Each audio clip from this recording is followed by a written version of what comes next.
ലൈപ്പോസെക്ഷന്റെ കാര്യം പറയുമ്പോൾ നമ്മുടെ ഒരുപാട് പേഷ്യൻസ് ചോദിക്കുന്ന ഒരു ചോദ്യമാണ്, ഇത് കഴിഞ്ഞിട്ട് ഞങ്ങൾ വീണ്ടും ചെയ്യണോ, ഓർ എത്ര നാൾക്ക് ശേഷം റിപ്പീറ്റ് ചെയ്യേണ്ടി വരും, ഓർ ഫാറ്റ് ഡെപ്പോസിറ്റ് വീണ്ടും വരുമോ എന്നുള്ളതല്ല.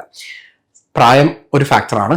യങ് ആയിട്ടുള്ള ആൾക്കാർ ചെയ്യുകയാണെങ്കിൽ വീണ്ടും ഈ ഫാറ്റ് വരാനുള്ള ചാൻസസ് ഉണ്ട്, പ്രൊവൈഡഡ് നിങ്ങൾ പ്രോപ്പർ ആയിട്ടുള്ള ലൈഫ് സ്റ്റൈൽ മോഡിഫിക്കേഷൻസ് എല്ലാം വരുത്തിയാൽ കൈൻഡ് ഓഫ് ഒരു പെർമനന്റ് റിസൾട്ട് കിട്ടാൻ പറ്റും. ഒരു 35-40 ഇയേഴ്സിന് ശേഷമുള്ളവരാണ് ഈ ചോദ്യം ചോദിക്കുന്നെങ്കിൽ അത് ഓൾമോസ്റ്റ് പെർമനന്റ് ആണ്. കാര്യം പെർമനന്റ്ലി നമ്മൾ ഈ കൊഴുപ്പിന്റെ കോശങ്ങൾ എടുത്തു കളയുകയാണ്. പിന്നെ ബാക്കിയിരിക്കുന്ന കൊഴുപ്പിന്റെ കോശങ്ങൾ വികസിക്കാൻ ചാൻസ് ഉണ്ട്.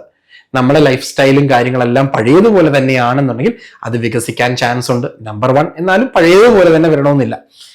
രണ്ടാമത്തെ ഒരു കാര്യം എന്ന് വെച്ചാൽ വിസറൽ ഫാറ്റ്, നമ്മുടെ വയറിന്റെ മസിലിന്റെ ഉള്ളിൽ ആന്തരികമായിട്ടുള്ള അവയവങ്ങളോട് ചുറ്റിപ്പിണഞ്ഞ് കിടക്കുന്ന കൊഴുപ്പ് വർദ്ധിക്കാനുള്ള ചാൻസ് ഉണ്ട്. അപ്പൊ അതുകൊണ്ട് ലൈപ്പോസെക്ഷൻ ചെയ്യുമ്പോഴത്തേക്കിനും കംപ്ലീറ്റ്ലി ഒരു ലൈഫ് സ്റ്റൈൽ മോഡിഫിക്കേഷൻ തന്നെ നിങ്ങളുടെ മനസ്സിൽ വെക്കണം. അങ്ങനെ ചെയ്താൽ ഇത് ഡെഫിനറ്റ്ലി ഒരു പെർമനന്റ് ആയിട്ടുള്ള ഒരു സൊല്യൂഷൻ ആയി മാറാം. ഓർ നിങ്ങൾക്ക് ഇത് ചെയ്യണം എന്നുണ്ടെങ്കിൽ അതിന് ദൂഷ്യമായിട്ടുള്ള എന്തെങ്കിലും ഉണ്ടോ, ഓർ സൈഡ് എഫക്ട് ഉണ്ടോ വീണ്ടും ചെയ്യുന്നതിന്? ഒരിക്കലുമില്ല. ഒരു 10% ആൾക്കാർ ഇത് 5-6 ഇയേഴ്സിന് ശേഷം റിപ്പീറ്റ് ചെയ്യാറുണ്ട്. ഫാറ്റ് ഡെപ്പോസിറ്റ് കൂടിക്കഴിഞ്ഞാൽ അതിന് വേറെ ബുദ്ധിമുട്ടുകളൊന്നുമില്ല. ചെയ്യുമ്പോൾ ഞങ്ങൾക്ക് ബുദ്ധിമുട്ടുണ്ട്, ഡെഫിനറ്റ്ലി കുറച്ച് ഹാർഡ് ആയിരിക്കും ചെയ്യാൻ. അതല്ലാതെ പേഷ്യൻസിന്റെ ഭാഗത്തുനിന്ന് വേറെ ബുദ്ധിമുട്ടുകളൊന്നും നിങ്ങൾക്ക് നോർമലി ഉണ്ടാവില്ല.